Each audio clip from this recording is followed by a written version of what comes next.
حضرت علی فرماتے ہیں کہ جب آذان ہوتی تو میں کانپنے لگتا تھا۔ تو کسی نے پوچھا کہ حضور آذان سن کر آپ کانپنے کیوں لگتے ہیں؟ تو حضرت علی نے فرمایا کہ اتنے بڑے ہستی کا بلاوا جو آیا ہے۔ اور کسی نے کیا ہی خوب کہا ہے کہ زندگی میں اگر برا وقت نہ آتا، زندگی میں اگر برا وقت نہ آتا تو اپنے میں چھپے غیر اور غیروں میں چھپے اپنے کبھی ظاہر نہیں ہوتے۔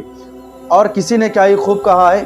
کہ جس نے اپنے ماں کا پیر چوما، جس نے اپنی ماں کا پیر چوما گویا کہ اس نے جنت کا چوکھٹ چوما۔ اور کسی نے کیا ہی خوب کہا ہے کہ جس تاج کے لیے یزید نے اتنے ستم کیے، جس تاج کے لیے یزید نے اتنے ستم کیے، وہ تاج تو میرے حسین کے قدموں کی دھول ہے۔ اور کسی نے کیا ہی خوب کہا ہے کہ جب تمہیں یقین ہے کہ خدا تمہارے ساتھ ہے، جب تمہیں یقین ہے کہ خدا تمہارے ساتھ ہے تو کوئی فرق نہیں پڑتا کہ کون کون تمہارے خلاف ہے۔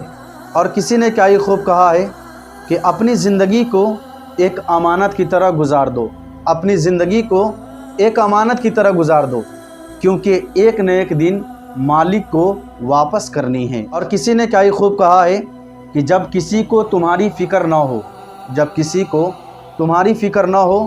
تو بہتر یہی ہے کہ اپنا راستہ بدل لو۔ اور کسی نے کیا ہی خوب کہا ہے کہ ہجوم کے ساتھ غلط راستے پر چلنے سے بہتر ہے، ہجوم کے ساتھ غلط راستے پر چلنے سے بہتر ہے کہ صحیح راستے پر تنہا چلو۔ اور کسی نے کیا ہی خوب کہا ہے کہ پوری دنیا کا سناٹا یہی بتا رہا ہے کہ اس دنیا کا بادشاہت صرف میرے رب کی ہے۔ اور کسی نے کیا ہی خوب کہا ہے کہ ماں باپ کے ساتھ آپ کا سلوک ایک ایسی کہانی ہے جو لکھتے آپ ہیں لیکن اس کو پڑھ کر آپ کی اولاد سناتی ہے۔ اور کسی نے کیا ہی خوب کہا ہے کہ دنیا کا کوئی بھی انسان اپنے ماں باپ کا قرض ادا نہیں کر سکتا ہے، دنیا کا کوئی بھی انسان اپنے ماں باپ کا قرض ادا نہیں کر سکتا ہے، کیونکہ اللہ تعالیٰ نے ہمارے ماں اور باپ کا شان اتنا بلند کیا ہے کہ دنیا کے تمام قرضے چکائے جا سکتے ہیں لیکن ماں باپ کا قرض قیامت تک چکایا نہیں جا سکتا ہے۔ اور کسی نے کیا ہی خوب کہا ہے کہ ابھی زندہ ہے میری ماں، مجھے کچھ بھی نہیں ہوگا، ابھی زندہ ہے میری ماں، مجھے کچھ بھی نہیں ہوگا، کیونکہ میں جب گھر سے نکلتا ہوں تو دعائیں بھی ساتھ چلتی ہیں۔ اور کسی نے کیا ہی خوب کہا ہے کہ جب کوئی انسان اپنے ماں باپ کے لیے دعائیں کرنا چھوڑ دیتا ہے، جب کوئی انسان اپنے ماں باپ کے لیے دعا کرنا چھوڑ دیتا ہے تو اللہ تعالیٰ اس کے رزق کو روک دیتا ہے۔